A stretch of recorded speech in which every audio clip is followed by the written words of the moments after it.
네, 오늘 저희가 함께 살펴볼 교리문답은 시편 찬송 554쪽, 555쪽에 나와 있는 아들 하나님과 우리의 구속에 대해 다루는 사도신경의 두 번째 부분의 첫 주일, 주의 날 10일 제29문답과 제30문답입니다. 시편 찬송 554쪽을 펼쳐주시기 바랍니다.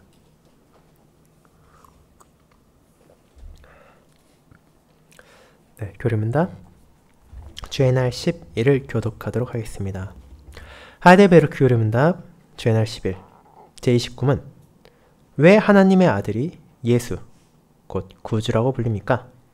왜냐하면 그분이 우리를 모든 죄에서 구원하시고 그리고 구원은 다른 누구에게서 찾아서도 안 되고 발견될 수도 없기 때문입니다. 제30문 성인들이나 자기 자신 또는 그 외의 다른 데서 구원이나 행복을 찾는 사람들도 유일하신 구주 예수님을 믿는 것입니까? 아닙니다. 그런 사람들은 말로는 그리스도를 자랑하지만 사실은 유일하신 구주 예수님을 부인하고 있습니다. 왜냐하면 다음의 둘 중 하나만 참이어야 하기 때문입니다. 곧 예수님이 완전한 구주가 아니시든지 아니면 참된 믿음으로 구세주를 영접한 사람들이 그들의 구원을 위해 필요한 모든 것을 그분 안에서 찾아야만 하든지입니다. 네, 교리문답 요약하고 있는 하나님의 말씀을 전한 후에는 찬송 1장으로 사도신경을 함께 고백한 후 시편 130편 1, 2, 3, 4절을 이어서 부르도록 하겠습니다.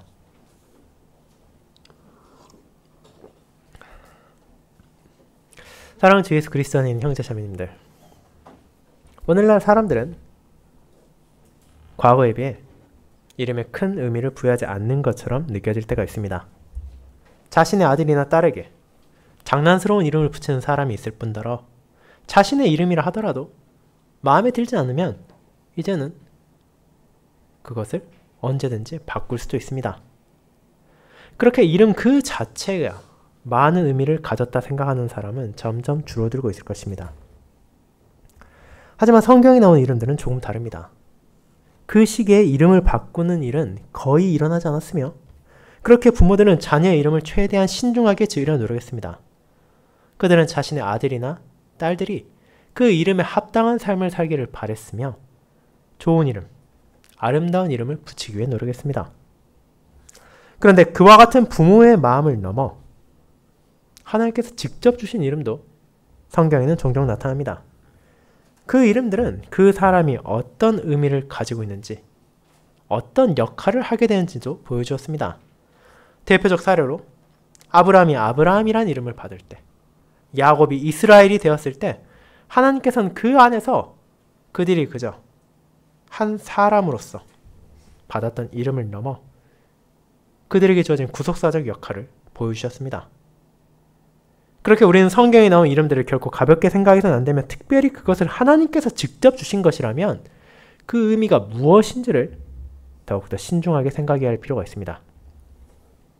그리고 우리는 오늘 하나의 이름을 살펴볼 것입니다. 그 이름은 여러분에게도 그리고 아마도 세상 대부분의 사람들도 알고 있을 예수라는 이름입니다. 물론 그 이름은 과거에도 그리고 지금도 단 한 명만이 가졌던 이름은 아닙니다. 예수는 당시 갈릴리에서 매우 흔한 이름이었고 대략적으로 보아도 예수님의 시대에 수백 명에서 수천 명의 사람들이 동일한 이름을 가졌을 것으로 추정되고 있습니다. 그럼에도 우리의 중보자의 이름은 특별합니다.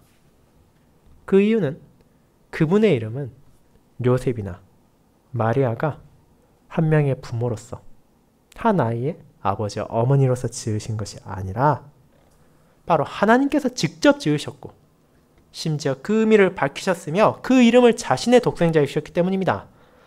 자기 백성을 그들의 죄에서 구원할 자로서 예수라는 이름을 받으신 우리의 구주는 진실로 그 이름의 의미를 성취하셨고 그를 통해 우리를 죄에서 건지셨습니다. 그와 같이 하나님의 말씀을 요약하여 우리의 구주의 이름을 고백하는 교리문답 주의 날 10일을 저는 우리에게 주어진 구원의 이름 예수라는 제목으로 설교하고자 합니다. 그리고 이 이름이 가지고 있는 의미를 세 부분으로 나누어 살펴보며 우리가 어째서 그 이름을 소중하게 생각하며 그 이름 안에서 위로를 받게 되는지를 마음에 새기고 그 이름을 성취하신 우리의 구원주를 함께 찬양하기를 소망합니다. 첫 번째, 구원의 선언으로 주어진 이름 예수. 두 번째, 참된 구원자 이름 예수. 세 번째, 다른 어떤 이름에서도 찾을 수 없는 우리의 구원이라는 대지로 나누어 보겠습니다. 먼저 첫 번째, 구원의 선언으로 주어진 이름 예수에 대해 알아보겠습니다. 형제자매 여러분, 우리는 앞선 주의 날 9와 주의 날 10을 통해 아버지 하나님과 우리의 창조가 어떤 방식으로 바로 나에게 위로가 되는지를 살펴보았습니다. 그 안에서 드러나는 것은 그리스도의 공로를 통해 바로 저와 여러분에게 전능하고 신실한 하늘 아버지가 계시다는 사실이었으며, 그분을 전적으로 의지하고 신뢰할 수 있는 신자의 특권이 무엇인지에 대한 것이었습니다. 특별히 주의 날 10은 그와 같은 아버지의 섭리를 고백하며 우리를 위로했습니다. 분명 이 땅에 살아간다는 것은 기쁘고 좋은 일만 마주하진 않습니다. 제26문답이 고백하는 것처럼 우리의 삶은 진실로 이 슬픈 생애라고 요약할 수 있을 정도입니다. 하지만 그 안에서 우리에게 주어진 위로가 있습니다. 내가 아무리 괴롭고 내가 아무리 고통스러운 순간을 마주할 때라 하더라도 그 또한 우연히 내게 찾아오는 것이 아니라 바로 하나님의 섭리 안에서 주어진다는 것입니다. 그렇게 하박국 선지자는 자신과 유다를 향해 끔찍한 고난이 찾아온다는 것을 알면서도, 심지어 그것을 두려워하면서도 여호와로 말미암아 내가 기뻐할 수 있다고, 내가 즐거워할 수 있다고 고백한 것이었습니다. 왜냐하면 그의 기쁨은, 그리고 우리의 기쁨은 이 땅의 소유나 환경에 있는 것이 아니라 오직 하나님 안에 있기 때문에 그 진리를 깨달은 자는 하박국과 같이 모든 상황에서 기뻐하며 하나님을 찬양할 수 있기 때문입니다. 그뿐 아니라 우리는 하나님께 섭리를 통해 바로 저와 여러분을 강인하게 만드신다는 것도 알게 되었습니다. 하박국도 우리와 마찬가지로 연약하고 부족한 사람이었습니다. 그 역시 자신의 나라의 미래를 알게 되었을 때 두려워 떨었습니다. 하지만 그가 하나님을 찬양할 수 있는 이유는 바로 여호와께서 그의 힘이었기 때문입니다. 여호와 하나님께서 자기의 백성을, 자기 자녀를 살피시며 그들을 인도하여 주십니다. 마치 사슴과 같이 그들의 발걸음을 강인하게 하셔서 어떤 현실에서도 미끄러지지 않고 드높은 영광을 향해 나아가게 하시는 것입니다. 그리고 우리는 하박국이 감히 온전히 깨닫지 못했던 그 높은 영광이 그리스도를 통해 약속되었음을 깨닫게 되었습니다. 그 누구도 이해할 수 없던 그리스도의 십자가를 통해 하나님의 섭리가 얼마나 놀랍고 위대한지를 바라보았습니다. 그렇게 우리는 하나님의 섭리를 고백하며 그분께서 우리를 섭리 안에서 자라나게 하신다는 것을 고백합니다. 이 땅에서 저에게도 여러분에게도 역경과 고난이 찾아옵니다. 그럼에도 우리는 무엇을 인정할 수 있습니까? 그것까지도 나의 필요를 위해 하나님께서 주셨다는 것을 고백합니다. 나를 위해서 그분께서 마련하신 것임을 알게 됩니다.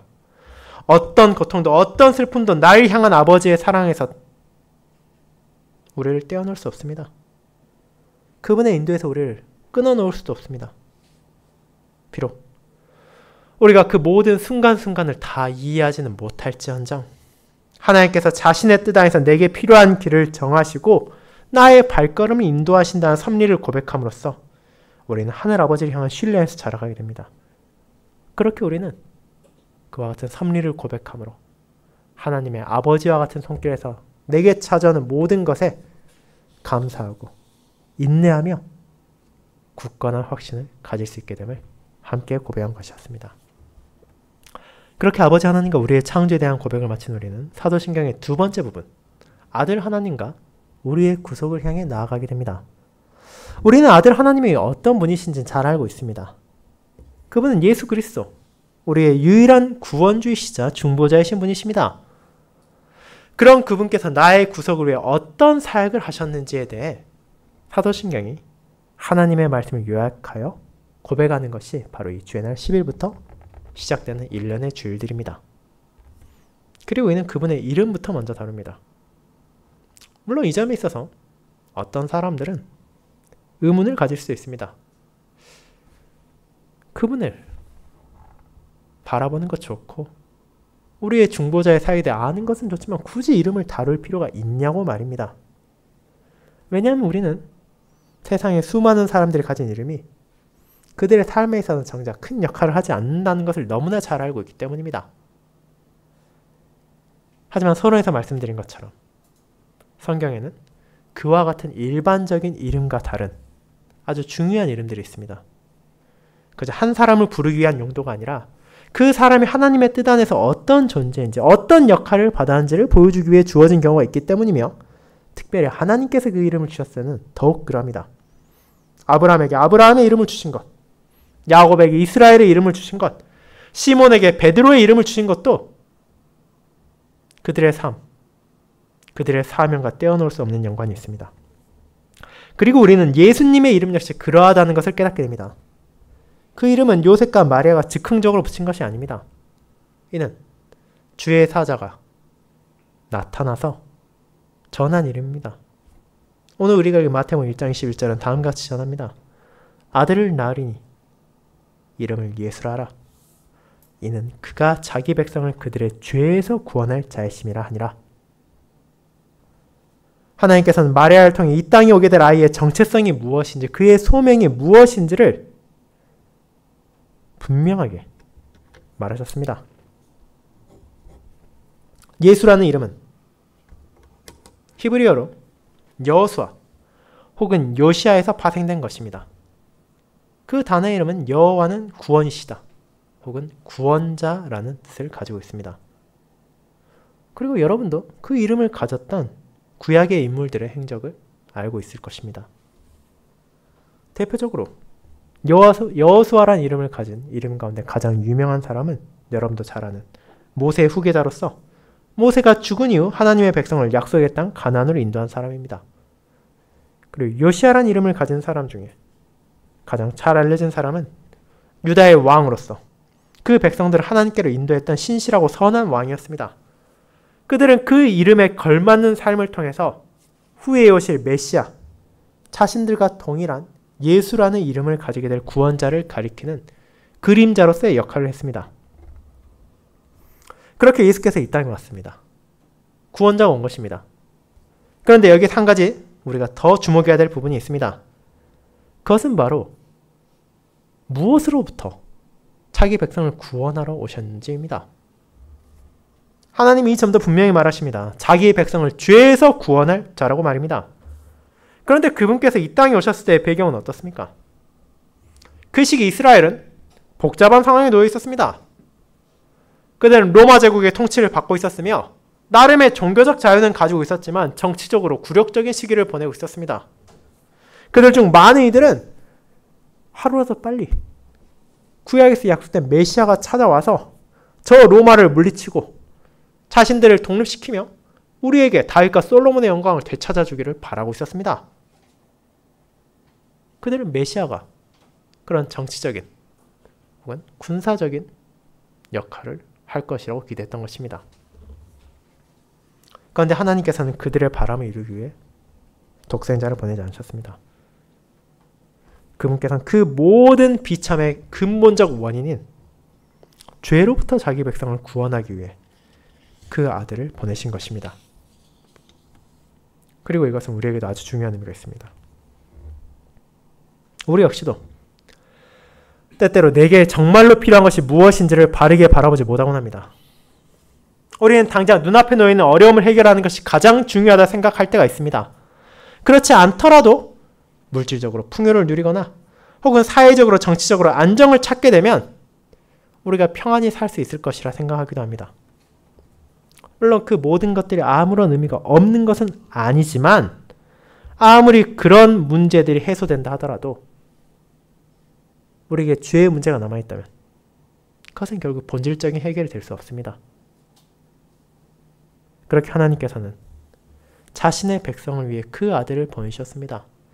그저 그들의 삶의 불편함을 조금 더 줄여주고 그저 조금 더 편안히 살 수 있도록 그 아들을 보내신 것이 아니라 결국 그들을 비참 가운데 내몰고 있던 본질적 원인인 죄의 사슬을 끊으시고 그들에게 참된 생명을 주기 위하여 예수라는 이름을 가진 구원자를 보내신 것입니다.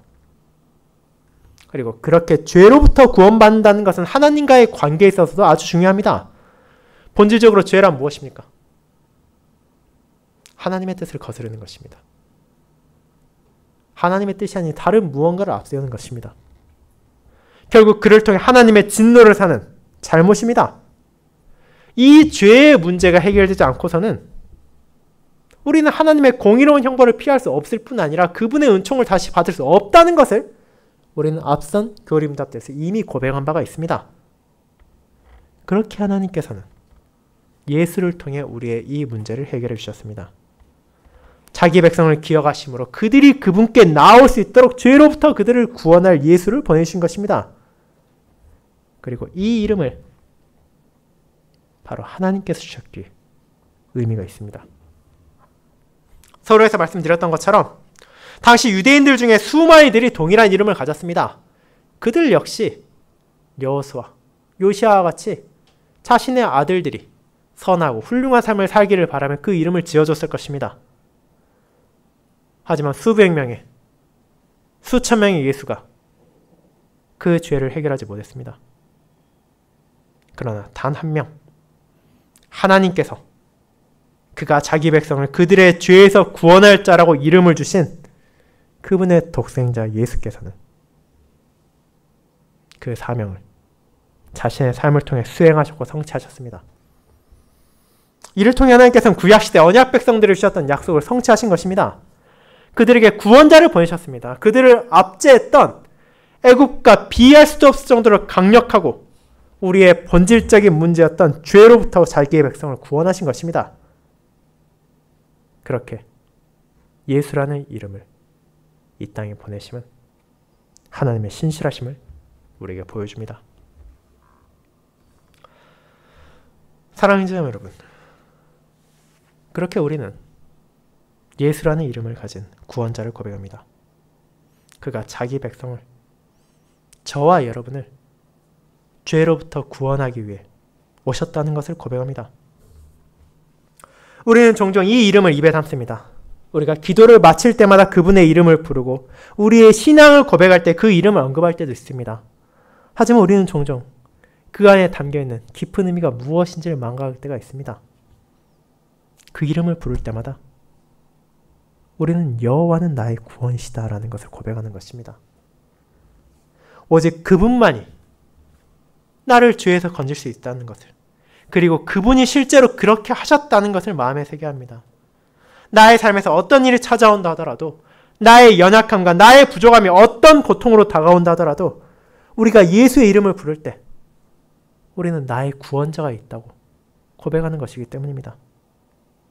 그리고 그분의 사역을 통해 내가 실제로 죄로부터 구원을 받았다는 것을 기억하며 그에 합당한 삶을 살아야 합니다.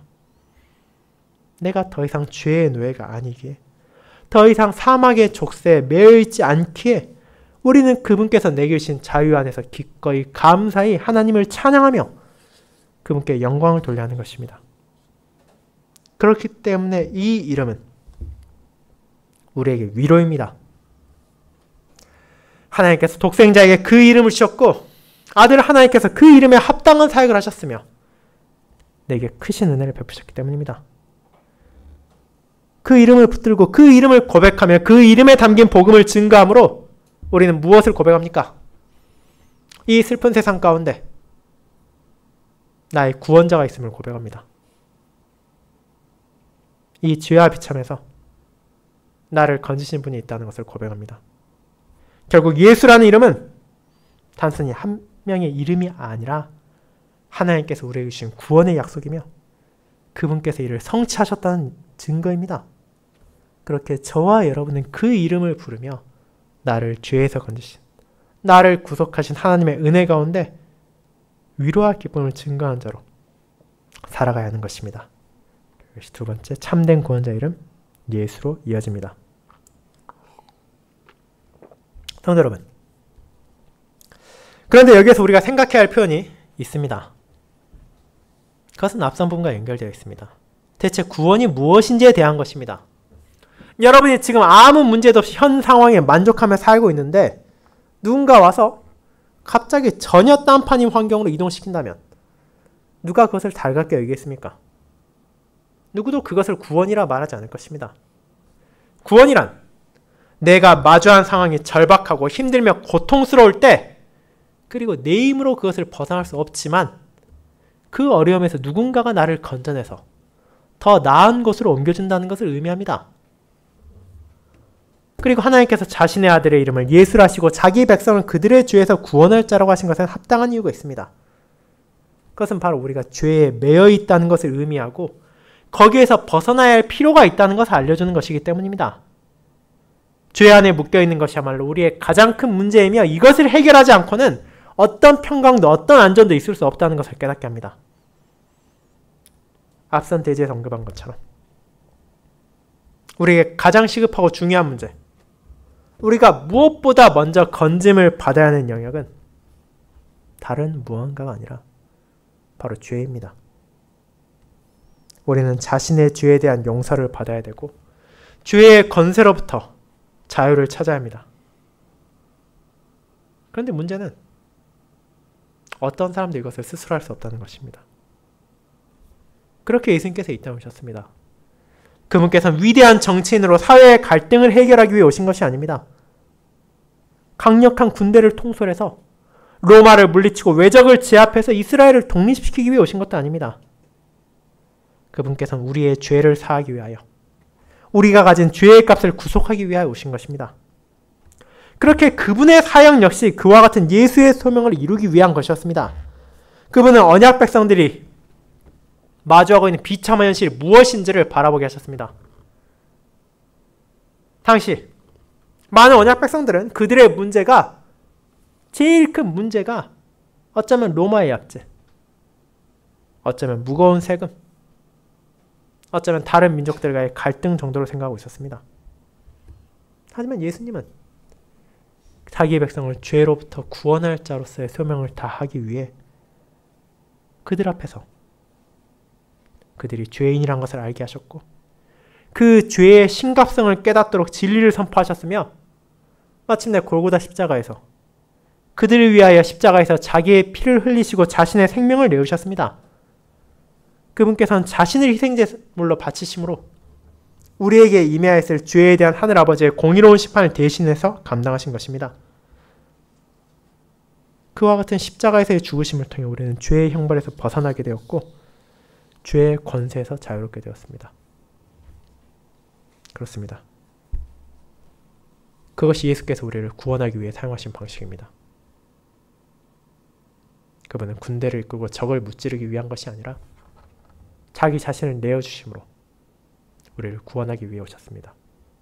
왜냐하면 그것이 우리를 죄로부터 구원하기 위해 필요한 유일한 길이었기 때문입니다. 그리고 그렇게 주님의 사역을 통하여 이제 우리는 더 이상 죄의 종이 아니게 되었습니다. 여러분은 여호수아와 비교해서 이 부분을 떠올렸을 것입니다. 모세의 인도에 따라 애굽을 벗어났고 여호수아의 인도를 통해 가나안에 들어간 이들이 더 이상 바로의 명령에 따라 살지 않았습니다. 왜냐하면 그는 더 이상 그들의 주인이 아니었기 때문입니다. 그리고 그리스도의 공로를 통해 죄의 종에서 벗어난 우리는 더 이상 누구의 뜻에 따라 살아서는 안 됩니까? 우리의 옛 주인이었던 죄와 마귀와 죽음의 뜻에 따라 살지 않게 되었고 살아서도 안 되게 되었습니다. 그리스도 안에서 우리는 더 이상 죄의 종이 아니라 무엇의 종이 되었습니까? 의의 종이 되었기 때문입니다. 사도 바울은 로마 교회를 향한 서신에서 이렇게 표현합니다. 하나님께 감사하리로다. 너희가 본래 죄의 종이었더니 너에게 전하여 준 바 교훈의 본을 마음으로 순종하여 죄로부터 해방되어 의에게 종이 되었느니라. 로마서 6장 17절 18절입니다. 이는 예수님께서 우리에게 자유를 베푸셨기에 가능한 것입니다. 그분 안에서 우리는 참된 자유를 누리게 됩니다. 그렇게 죄로부터 우리를 구원한 예수의 공로는 단순히 우리의 죄값을 대신하여 치른 것에서 멈추지 않습니다. 우리가 매일의 삶에서 죄에 따라 살아가는 것이 아니라 이제 그분께 속한 자로서 의의 종이 된 자로서 선한 일을 행하며 점점 더 거룩하게 변해갈 수 있도록 하는 것도 나의 훌륭함이 아니라 바로 예수의 공로를 통해서만 가능한 것입니다. 그렇게 만약 여러분이 예수께서 나를 죄에서 구원하신 구원자라고 고백한다면 이는 동시에 나의 모든 삶이 그분께 속해 있다는 것을 고백하는 것입니다. 하나님께서는 독생자를 통해 자기 백성을 죄에서 구원하셨지만 이는 그들이 이제 아무 곳에도 속하지 않은 방랑자 떠돌이가 되게 하셨다는 것이 아니기 때문입니다. 그분께서는 아들의 사역을 통해 언약 백성들이 마땅히 속해야 할 장소, 그들이 원래 있었던 곳인 자신에게로 돌아오게 하셨습니다. 우리는 이제 마귀의 종이 아니라 하나님께 속한 자로서 그분의 뜻에 따라 살아가며 그분의 가르침을 다시 즐거이 받아들이고 그에 따라 삶을 다스릴 수 있는 존재가 된 것입니다. 사랑하는 성도 여러분, 그렇게 우리의 교리문답은 제29문답에서 다음과 같이 묻고 답합니다. 왜 하나님의 아들이 예수 곧 구주라고 불립니까? 왜냐하면 그분이 우리를 모든 죄에서 구원하시고 그리고 구원은 다른 누구에게서 찾아서도 안 되고 발견될 수도 없기 때문입니다. 그분이 우리를 죄에서 구원하셨습니다. 나를 영원한 멸망에서 건지셨고 나에게 하나님의 은총을 회복하셨습니다. 그 구원은 온전히 그분께 속한 사역이며 그분께서 온전히 이루시고 그분께서 온전히 여러분에게 주신 은혜입니다. 이 진리를 고백하는 것이 오늘을 살아가는 우리에게 위로가 됩니다. 우리는 예수의 이름 안에서 주어지는 구원에 감사하며 그 외에 다른 무언가를 찾아 방황할 필요가 없습니다. 나는 연약하고 부족한 것이 사실입니다. 하지만 온전하신 그리스도께서 나를 건지셨고 나를 그분의 종으로 삼으셨습니다. 그렇게 우리는 이 구원자에게 감사하며 이 구원의 은혜를 찬양하게 됩니다. 그분께서 베푸신 구원은 일시적인 것도 아니고 헛된 것도 아닙니다. 그 구원이야말로 참될 뿐 아니라 영원한 것입니다. 그리고 그 은혜가 우리에게 주어졌기에 우리는 이 사실을 고백하며 그리스도 안에 있는 구원과 자유를 누립니다. 그것을 고백하는 자에게 우리는 다른 어딘가에서 구원을 찾으려는 허망한 잘못을 하지 않을 수 있게 됩니다. 왜냐하면 참된 구원은 오직 예수 안에만 있다는 것을 그분을 통해서만 죄에서 구원받는다는 것을 이미 깨닫게 되었기 때문입니다. 그것이 세 번째, 다른 어떤 힘에서도 찾을 수 없는 우리의 구원으로 연결됩니다.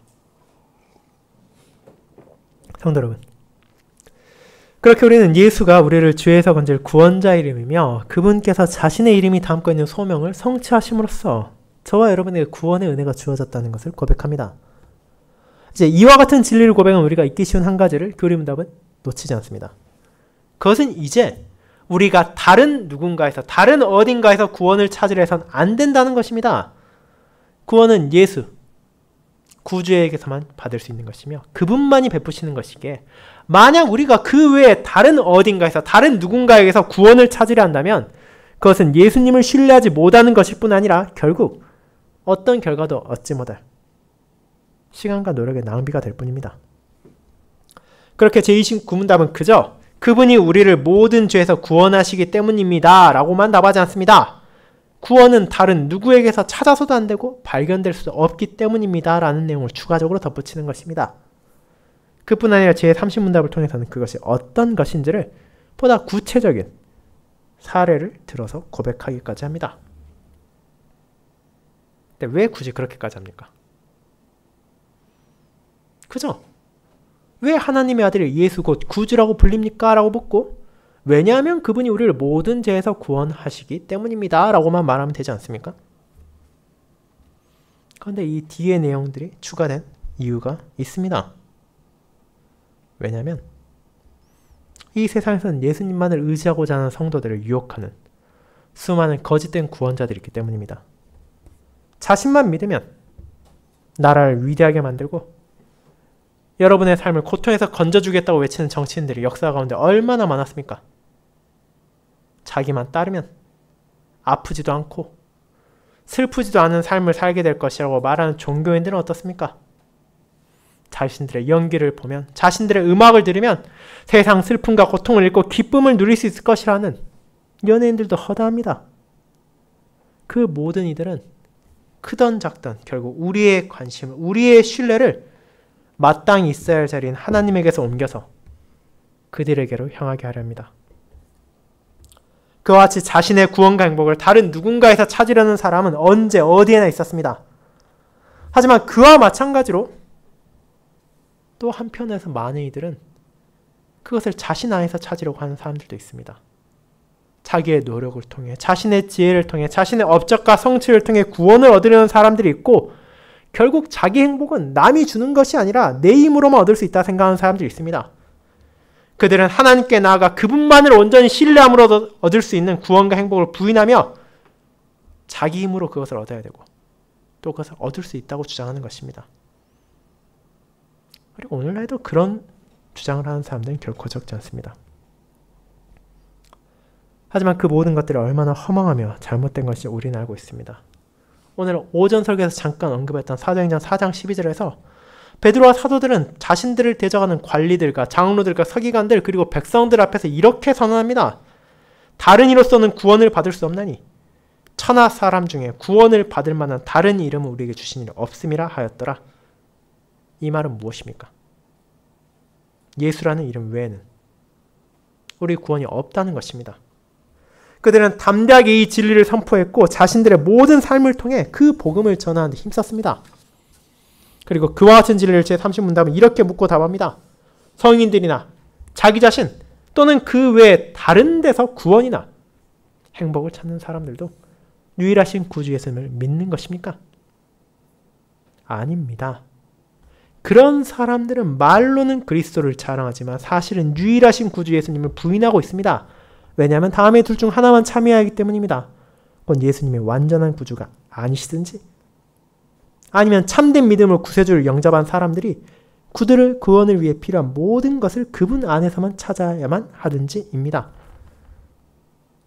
그리고 이 고백은 우리 모두의 입에서 고백되고 우리의 마음에 새겨지며 우리의 삶을 통해 드러나야 할 진리입니다. 많은 사람들이 예수의 이름을 부르면서도 정작 자신의 구원을 다른 데서 찾고 있는 것이 얼마나 안타깝고 어리석은 일입니까? 자신의 행복을 예수님이 아니라 다른 어딘가에서 찾으라는 것은 얼마나 어리석은 일입니까?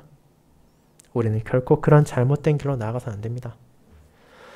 그분의 희생으로 예수님은 자신의 이름 안에 담긴 소명을 온전히 성취하셨습니다.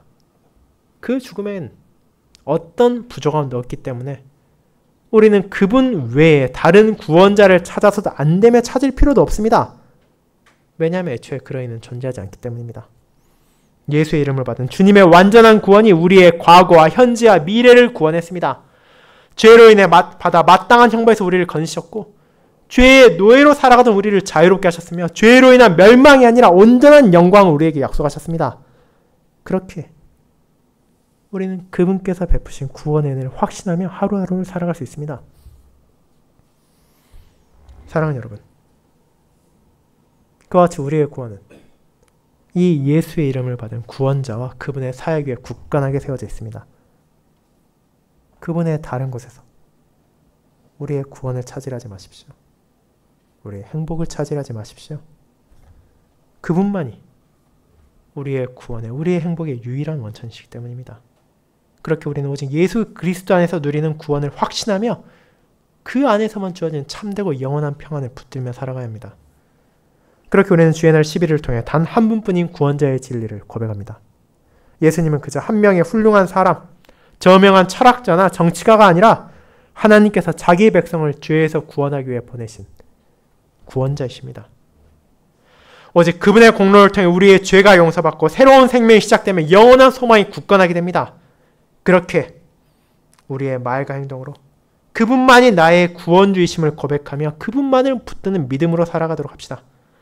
세상이 아무리 많은 길을 말하고 다른 곳에서 행복을 얻을 수 있다, 다른 곳에서 구원을 찾을 수 있다 말한다 하더라도 우리는 예수만이 우리의 길이며 우리의 진리이며 우리의 생명이라는 것을 알게 되었기 때문입니다. 그렇게 이번 한 주 저와 여러분의 모든 마음과 뜻과 힘이 진정으로 그분만을 향하며 그분께서 주시는 위로와 행복 안에서 그분의 은혜를 찬양하고 함께 증거할 수 있기를 소망합니다. 아멘.